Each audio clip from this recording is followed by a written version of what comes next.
Donc, bonjour à toutes et à tous. Alors, nous allons donc balayer, je vais présenter le dispositif, le nouveau dispositif de transition professionnelle qui s'appelle les transitions collectives. Donc, c'est une présentation extrêmement complète qui s'adresse aussi bien aux salariés, aux entreprises, aux institutionnels. Je vous invite, comme nous ne sommes pas très nombreux, à ne pas hésiter à m'interrompre, à poser une question. Alors, soit en levant la main, soit en posant votre question par l'intermédiaire du chat. Et avec Stéphanie, nous répondrons à vos questions. Alors, un petit point, donc cette présentation est faite par l'association Transition Pro. J'en suis le vice-président.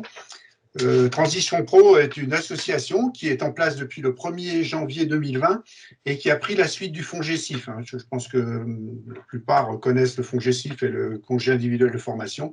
Et la loi du 5 septembre 2018 a modifié un certain nombre de choses et il y a maintenant dans chaque grande région, donc dans les 13 régions de la France, je dirais métropolitaine, une association qui s'appelle Transition Pro. Donc là, on est avec Transition Pro, Bourgogne-Franche-Comté, et qui est l'acteur, on va dire, référent qui gère les transitions professionnelles, jusqu'alors transition professionnelle individuelle, et avec le niveau dispositif que je vais vous présenter, les transitions collectives.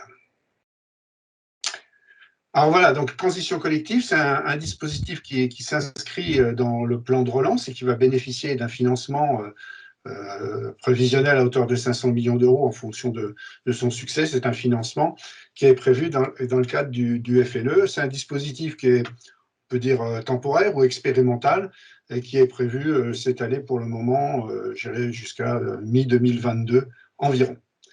Et ce dispositif, il répond principalement à une problématique que nous avons dans notre pays, c'est que nous avons un taux de chômage important et pour autant, les entreprises, un certain nombre d'entreprises disent avoir des difficultés à recruter dans un certain nombre de métiers. Et ce dispositif a pour mission, presque principale, de pouvoir résoudre cette équation entre nombre de chômeurs importants et difficulté à recruter un certain nombre de métiers. Voilà, donc l'objectif, c'est donc d'aider à reconvertir des salariés qui sont fragilisés par la crise ou qui sont dans une société, dans une entreprise qui va avoir à moyen terme un certain nombre de difficultés, soit des difficultés économiques ou soit qui doit faire face à une mutation technologique. On voit par exemple que la baisse très forte des moteurs diesel va entraîner un certain nombre de choses. C'est un exemple.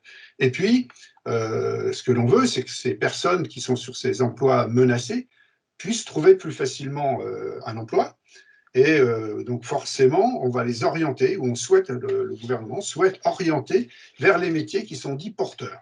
Donc quand on dit métiers porteurs, ce sont des métiers, on y reviendra tout à l'heure avec une liste assez complète, ce sont des métiers pour lesquels on a du mal, les entreprises ont du mal à recruter, ou aussi des métiers qui sont liés soit à l'évolution de toute, on va dire, la législation environnementale et l'économie verte, ou alors des métiers qui vont apparaître avec la transition numérique.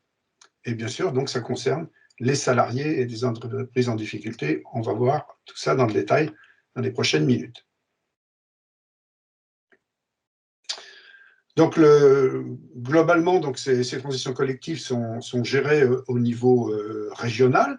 Il y a un organisme qui s'appelle le Comité régional de l'emploi, de la formation et de l'orientation professionnelle, qui est un comité à 4 têtes, État, région, représentant des entreprises, représentant des salariés, et qui a donc en charge ce pilotage stratégique, qui a donc comme principale mission, enfin je dirais la plus pragmatique d'entre elles, c'est d'identifier ces métiers porteurs dans notre territoire de Bourgogne-Franche-Comté, et ensuite de mettre en place dans des bassins d'emploi ou dans des territoires plus ou moins grands, on verra des exemples tout à l'heure, une animation pour mettre en relation les entreprises qui ont du personnel que je qualifierais d'excédentaire, et d'autre part des entreprises qui recrutent. Et en plus, en développant cette animation au niveau d'un territoire ou d'un bassin d'emploi, c'est de faire en sorte que les personnes, les salariés concernés puissent trouver une solution dans leur zone géographique. Et on sait qu'en France, la mobilité n'est pas simple à résoudre.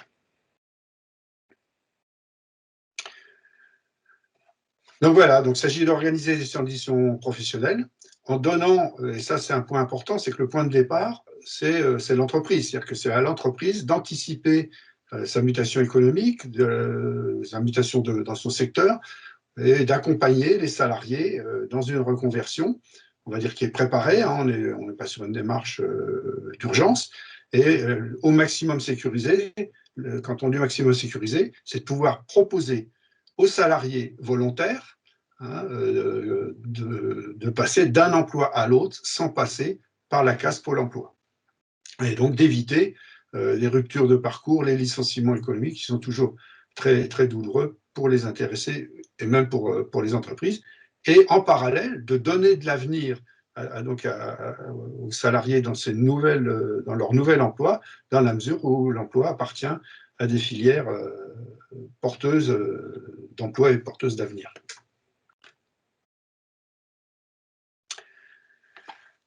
Donc, voilà les points principaux qu'il faut bien retenir. Hein, ça concerne des entreprises qui ont des soucis ou on va dire, économiques ou des soucis de reconversion et qui ont des salariés identifiés dont les emplois sont fragilisés et à qui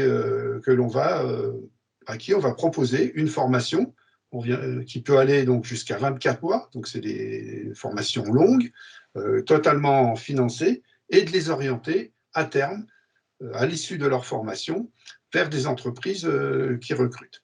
Ce qui est important, c'est que c'est aussi sécurisé que dans le cas où, à l'issue de leur formation, ils n'auraient pas trouvé un emploi instantanément, l'entreprise d'origine les garde dans leur effectif, puisqu'ils sont toujours à l'effectif de leur entreprise. Et ce qui est important de bien préciser, c'est que les salariés qui vont rentrer dans cette démarche sont volontaires. Alors, ils appartiennent à une catégorie d'emploi identifiée comme fragilisée, mais la démarche d'entrer dans une réflexion pour aller dans une transition collective est une démarche volontaire, c'est extrêmement important à rappeler. Donc, le point de départ, c'est l'entreprise. L'entreprise doit donc se projeter sur les mois et années prochaines, hein, d'identifier, en fonction de son évolution, de sa situation économique, est-ce qu'ils auraient des emplois menacés, des métiers menacés, et dans ce cadre-là, devront signer un accord avec les représentants du personnel. Alors, un accord qui est pour les entreprises de plus de 300 personnes, c'est un accord dit gestion des emplois et des parcours professionnels. Ça remplace ce qu'on appelait les accords de GPEC. Et pour les entreprises de moins de 300 personnes, c'est de faire une liste d'emplois menacés. Et donc, de le faire et de valider d'un accord avec les représentants du personnel. Et ça, c'est extrêmement important à retenir, c'est que tant que l'entreprise n'a pas fait cette démarche, n'a pas signé cet accord ou établi cette liste qui devra être déposée à la DRETS, hein, ce qu'on appelait encore jusqu'au 31 mars la direction du travail, le dispositif ne peut pas être appliqué dans l'entreprise, et même s'il y avait des salariés volontaires, ils ne pourraient pas relever du dispositif tant que l'entreprise n'a pas fait cet accord. Ça, c'est un point extrêmement important. Alors pour les salariés, il y a un certain nombre de conditions. Hein. C'est d'avoir par exemple 24 mois d'ancienneté, qui soient sur des emplois potentiellement menacés, donc qui apparaissent dans la liste ou dans l'accord de GEPP. Bien précisé, hein, on l'a mis en rouge, hein, ça ne concerne pas les entreprises qui seraient en cours de réalisation d'un plan de sauvegarde de l'emploi. Hein, c'est une démarche d'anticipation et pas dans les PSE. Et puis, donc, je vous l'ai dit tout à l'heure, donc, bénéficier d'une proposition qui peut aller jusqu'à 24 mois, totalement financée, à condition de se reconvertir vers des métiers porteurs, donc qui apparaissent dans la liste qui a été définie au niveau régional. Et une fois passé comme pour un PTP, ils vont être accompagnés par un opérateur de conseil en évolution professionnelle pour construire avec ce conseiller leur parcours qui les amènera donc à changer de métier, à changer d'entreprise et à l'issue de leur formation.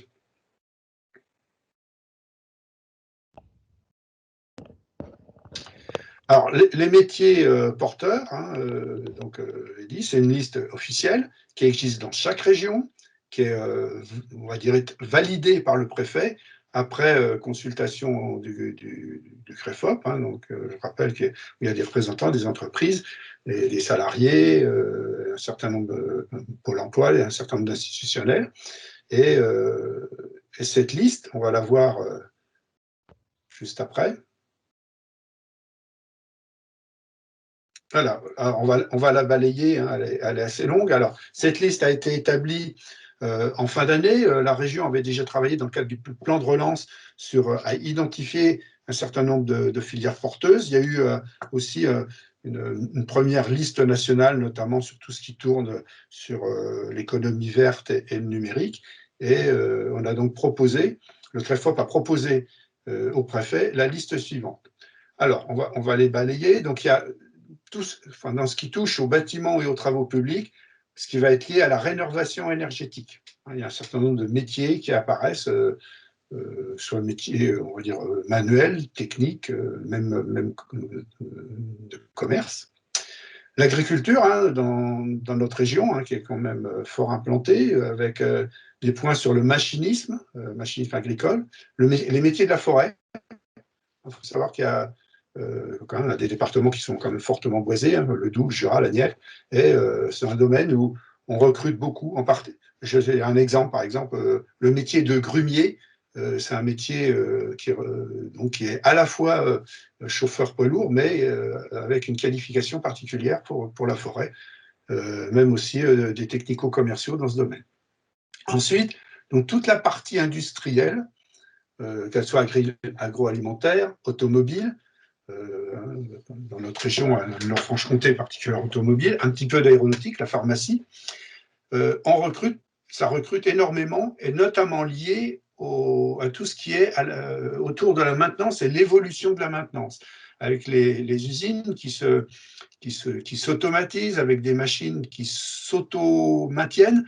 Les métiers évoluent, se complexifient, deviennent de plus en plus techniques, et ça a pour conséquence donc d'engendrer des plans de formation, mais aussi des recrutements de techniciens.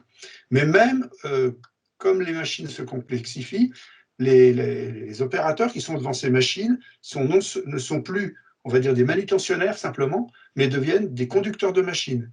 Et donc là aussi, ce sont des métiers sur lesquels on recrute, et également tout ce qui est cadre, technicien, management de projet, bien sûr, et la robotique, tout ce qui tourne autour de la robotique. Maintenant, ces robotiques sont des domaines particulièrement en tension dans l'ensemble de notre région. Un point qui ne va pas vous surprendre, c'est tout ce qui tourne autour de la santé et des métiers du grand âge. Je ne vais pas insister dans tous les domaines, y compris, par exemple, vous voyez, il y a un domaine qui recrute où on n'a pas forcément besoin d'une qualification importante, si ce n'est le permis de conduire, c'est ambulancier. Autrement, la plupart des autres métiers sont tous des métiers post-bac. Le numérique, c'est la danger générale. Et on voit bien aujourd'hui cette conférence par webinaire n'aurait pas pu se faire il y a encore quelques années. Et tout ça engendre des besoins en réseau et techniciens. Transport et logistique, c'est depuis plusieurs années un domaine dans lequel ça recrute beaucoup. Pour illustrer le propos, juste avant la crise du Covid, dans notre région, on recherchait 2300 conducteurs poids lourds, et qui n'étaient pas forcément du grand international, des conducteurs qui rentraient tous les soirs chez eux. C'est un métier particulièrement en tension. Idem pour les conducteurs de transport en commun. Et puis, bien sûr, ce qui va avec, mécanicien poids lourd, personnel d'encadrement. Les métiers de la sécurité, tout ce qui est aussi service aux collectivités, agents de propreté, désinfection, et la crise n'a fait qu'accentuer le besoin. un certain nombre d'emplois de proximité, en particulier dans les zones rurales. Hein, je me rappelle qu'on a une région qui est la région après la Corse qui a la plus faible densité d'habitants par kilomètre carré, et que cette particularité engendre des besoins et d'encourager à aller travailler dans les zones rurales. Un certain nombre de postes aussi en grande distribution. Et il y a un point que vous écoutez certainement dans les médias depuis quelques jours, qu'on n'avait pas mis parce qu'on s'était dit tout ce qui touche à l'hôtellerie et la restauration, dans la mesure où ils sont contraints à la fermeture, il n'y avait pas de besoin immédiat, sauf qu'un certain nombre de ces salariés dans ce domaine ont peut-être quitté la filière, et que de nouveau, hôtellerie-restauration va être en forte demande de recrutement. Donc voilà les métiers. Alors cette liste, elle a été établie, je vous l'ai dit, fin d'année, validée en janvier, et fera l'objet de mise à jour en fonction de l'évolution. Je viens de prendre l'exemple de l'hôtellerie et de la distribution, qui, quand on l'a fait en fin d'année, n'était pas forcément d'une première priorité, et les prochaines semaines vont peut-être montrer que c'est quand même un domaine en tension et qu'on aura lieu de les intégrer dans ces transitions collectives. On imagine peut-être mettre à jour cette liste environ trimestriellement. Alors, les transitions collectives, alors la transition collective, on va dire, c'est la démarche au niveau de l'entreprise, collectivement, et après, qui se transforme en projet de transition professionnelle individuelle, et qui va s'appuyer sur le congé personnel de formation de transition, hein, comme il existe déjà depuis quelques années, avec pour remarque importante, c'est que le salarié ne mobilise pas son CPF pour le financement. Hein. Le financement, il est assuré intégralement par le FNE Formation. Alors, information pour les entreprises. Pour les entreprises de moins de 300 salariés, il n'y a aucune prise en charge par l'entreprise. Pour les entreprises entre 300 et 1000, il y a 25% qui restent à la charge de l'entreprise. Et pour les salariés de plus de 1000 salariés, pour les plus grosses, il y a 60% qui est à la charge de l'entreprise.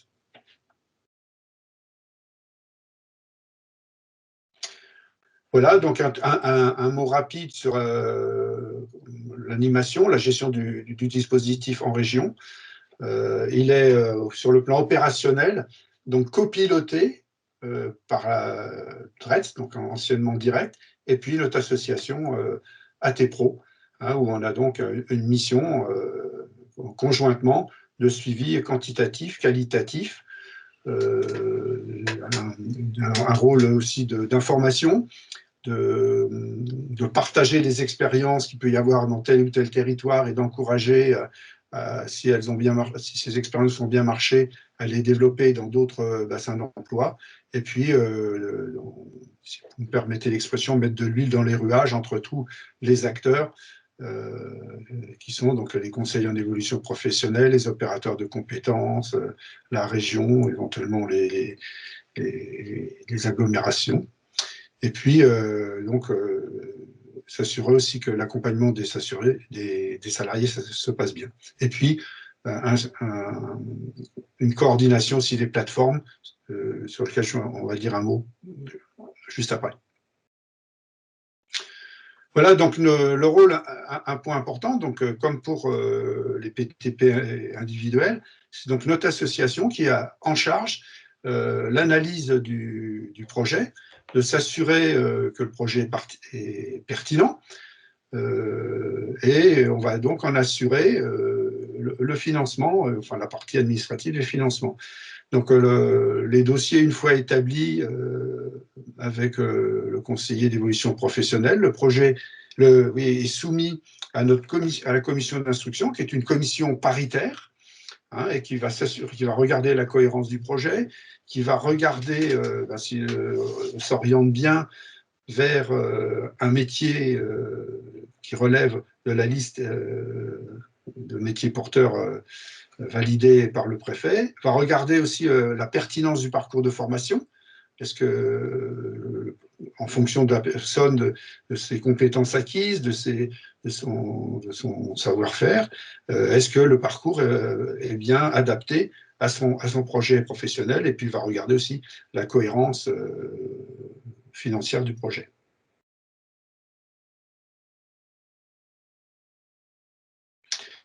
Les opérateurs de compétences là, sont surtout là pour guider les entreprises, hein, doivent aider à détecter si les entreprises ont un problème d'emploi à moyen terme, et sont là aussi en appui technique pour mettre en place l'accord de gestion des emplois et des parcours professionnels nécessaires au démarrage de la procédure.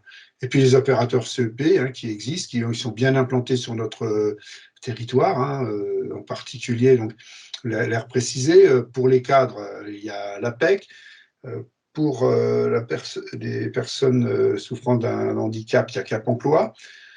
Pour les opérateurs salariés, il y a un opérateur privé qui s'appelle le CIBC, Bourgogne Sud.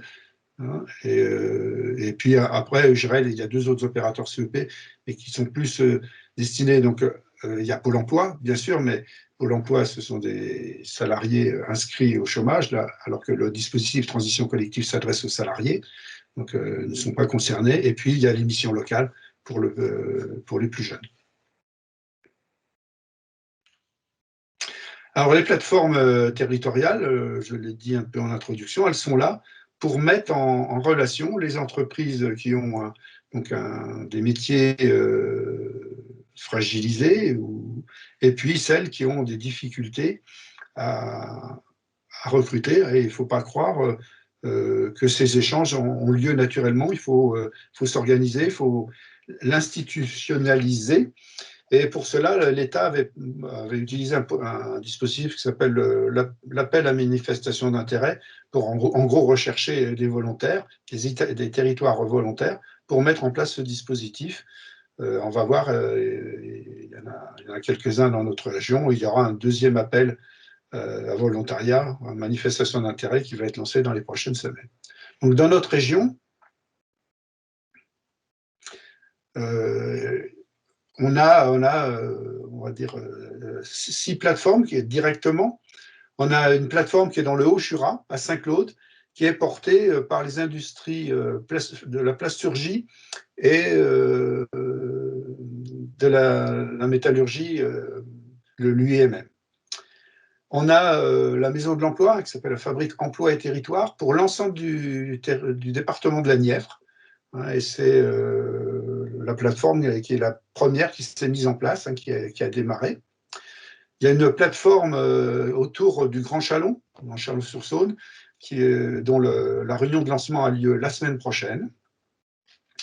Et alors, nous, il y a notre plateforme, ATPro, on avait candidaté pour, d'une part, coordonner les plateformes existantes.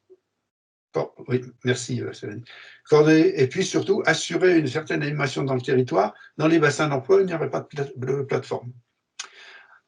Ensuite, il y a une plateforme nationale autour de PSA, Stellantis, hein, qui concerne notre région autour de l'usine de Sochaux. Et puis, il y a une plateforme dans le Nord-Franche-Comté, hein, qui est à cheval sur les 3 départements, Doubs, territoire de Belfort, Haute-Saône, qui est portée par les industries métallurgiques et minières, l'UIMM, hein, tout ce qui est mécanique. Donc, le territoire, comme je l'ai dit, territoire de Belfort, hein, donc qui couvre Belfort, Del, toute la zone de Montbéliard, et puis Héricourt en Haute-Saône. Et puis, il y a deux offres nationales des opérateurs de compétences, Constructis et puis OPCO EP, EP étant entreprise de proximité, où pour le moment, on n'a pas encore vu d'implication dans notre territoire. Voilà donc une information extrêmement générale. On est à votre disposition avec Stéphanie Bouchy pour répondre à vos questions. N'hésitez pas, je vous l'ai dit tout à l'heure, levez la main ou posez votre question par le chat.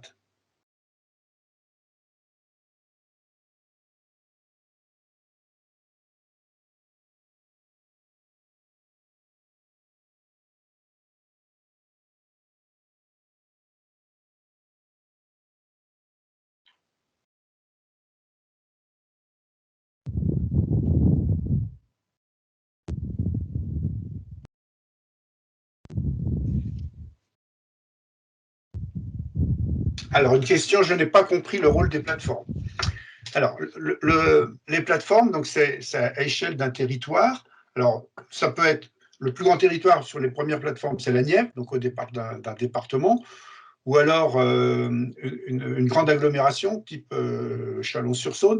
Le rôle des plateformes, c'est de mettre en relation les entreprises qui ont donc des emplois menacés, qui auront donc des entreprises qui auront des salariés à envoyer en formation et à reclasser, et que des gens qui vont faire une transition professionnelle, et de l'autre côté, les entreprises qui recrutent. Alors, c'est globalement plus facile d'identifier les entreprises qui recrutent parce que ces entreprises ont fait de la communication, ont déposé des offres à Pôle emploi. Et après, le rôle aussi des plateformes, ça va donc d'aller détecter les entreprises qui pourraient bénéficier des transitions collectives, dans la mesure où, comme j'ai dit tout à l'heure, ce n'est pas des entreprises qui se sont lancées dans un plan de sauvegarde de l'emploi, mais des entreprises qui pourraient avoir des difficultés dans les mois à venir, où, je voyais, le plus facile à détecter, c'est des entreprises dont les produits vont subir une évolution technologique. J'ai parlé des fournisseurs de pièces qui rentreraient dans un moteur diesel. Il y a un autre exemple dans la région, une entreprise de plasturgie qui fait des couverts en plastique, et comme les couverts vont être interdits, ben voilà, donc où ils se trouvent un nouveau métier, ou alors ils doivent reconvertir une partie de leur personnel. Est-ce que j'ai répondu à votre question? Très bien.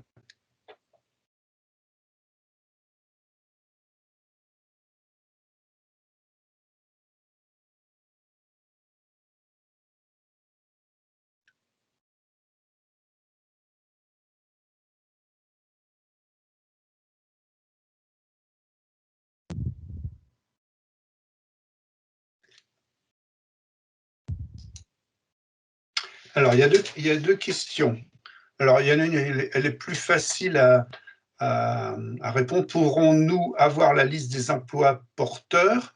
Alors, ben, je pense que on a une adresse email, Stéphanie, qu'on pourrait mettre dans le chat.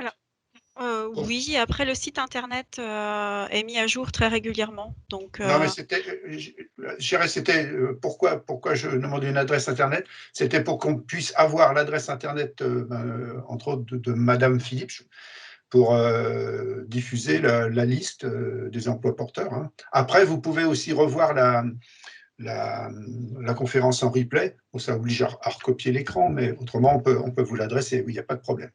Alors après, autre question. Il y a l'exemple des salariés employés de chambre et de nettoyage. 150 salariés qui vont être formés pour être en aide à la personne, pour être en aide à la personne, aide-soignante pour des EHPAD. Je pense, madame, que vous faites allusion à l'accord qui est en préparation entre De Richebourg et Corian.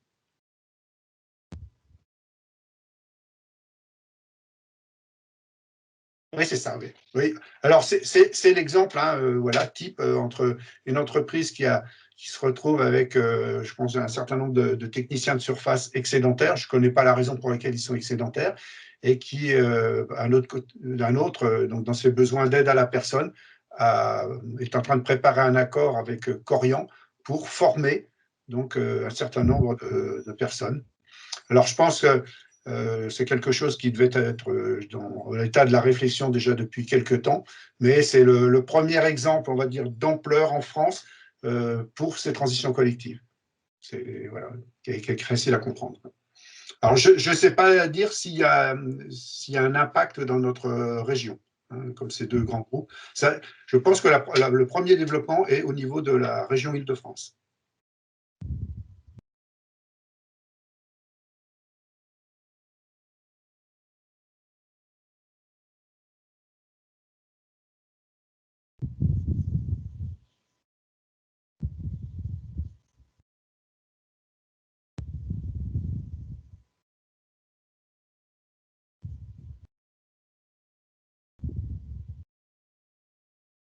On peut inscrire, Stéphanie, l'adresse où les personnes peuvent poser leurs questions? Ou c'est alors, exact? On n'a pas une adresse spécifique. Après, moi, je peux laisser mon adresse mail pour ceux qui souhaitent avoir des informations complémentaires, si vous le souhaitez. Je peux vous inscrire ça dans le chat.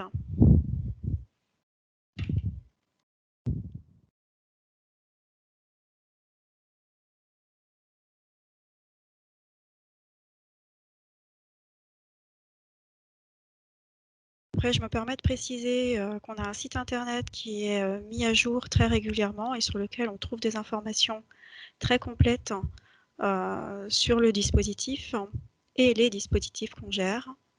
Voilà, vous trouverez effectivement mon adresse. Si vous avez des questions complémentaires, vous pouvez me contacter par ce biais-là. Merci beaucoup, Stéphanie.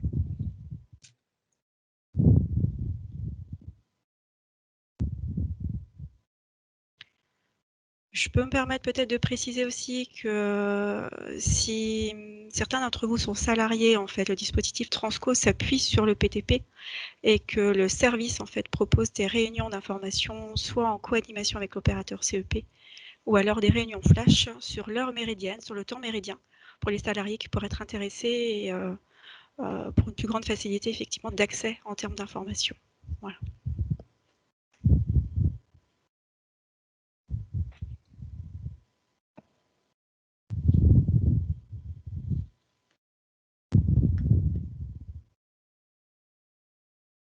S'il n'y a plus d'autres questions, il me reste à vous remercier pour votre participation et je vous souhaite une bonne fin de journée. Merci, mesdames et messieurs.